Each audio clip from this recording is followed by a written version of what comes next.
انسان تیرے اوپر وہ گھڑی بھی آنے والی ہے، وہ وقت بھی آنے والا ہے جب سانس اس ہنسلی میں اٹک جائے گا، جب سینے سے بھی سانس اوپر چلی گئی۔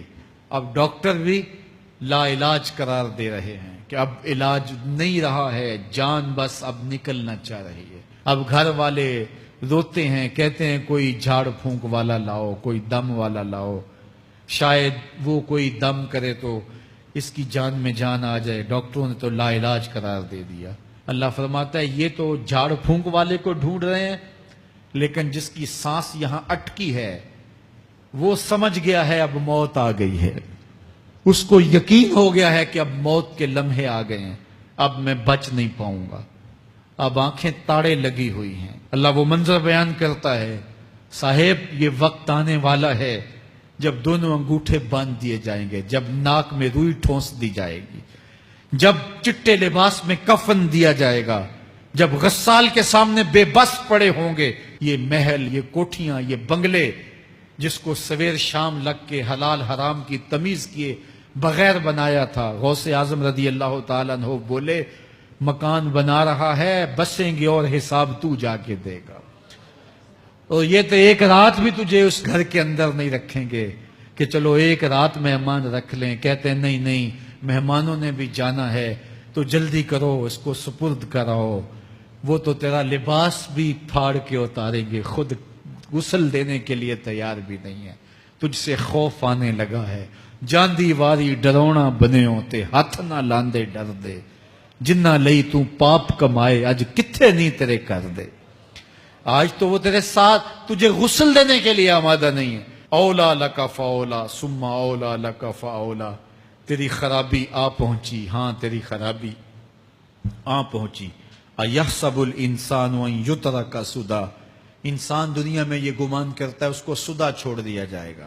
آج تو مفتی شہر ہے، آج تو علامۃ الدہر ہے، آج تو قاضی القضات ہے، آج تو منسٹر ہے، آج تو وزیر اعظم ہے، آج تو پہلوان ہے، آج تو شہزادہ ہے، آج تو بادشاہ ہے، آج تو زوراور ہے، آج تیری طاقت کے کیا کہنے۔ آج شیروں کو تو نچا لیتا ہے، ہاتھیوں کو تو بٹھا لیتا ہے، تیری صورت نکھرتی ہے، تیرے ہونٹ گلابی ہیں اور تیری نرگسی آنکھیں ہیں، تیرے ریشمی بال ہیں اور تیری خوبصورت رنگت ہے، تو چال چلتا ہے تو لگتا ہے قیامت چل رہی ہے، تیرا قد رانا جو ہے وہ صنوبر کو شرماتا ہے، تیری گفتار کے تنتنے ہیں۔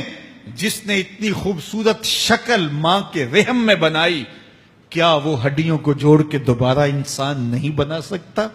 وہ دوبارہ انسان بنائے گا اور پھر تجھے اپنے حضور کھڑا کرے گا۔ اور ایک حدیث میں آتا ہے اللہ بندے کو اپنے حضور کھڑا کرنے کے بعد اپنے سامنے سے ہٹنے نہیں دے گا جب تک 5 سوال نہیں پوچھ لے گا۔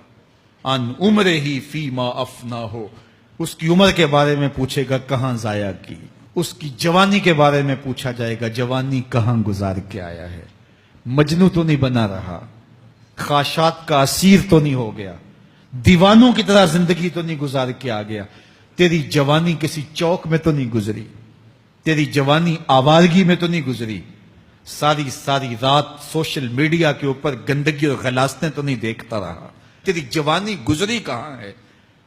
اگر کوئی جواب نہ ہوا تو پھر کیا جواب دے گا؟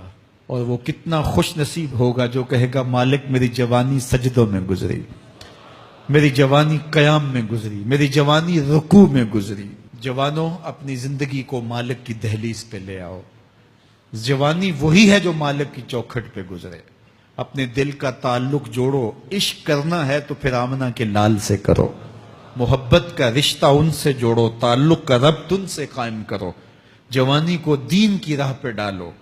اللہ اکبر، سنو میرے حضور کا فرمان، انا حبیب اللہ، میں اللہ کا حبیب ہوں۔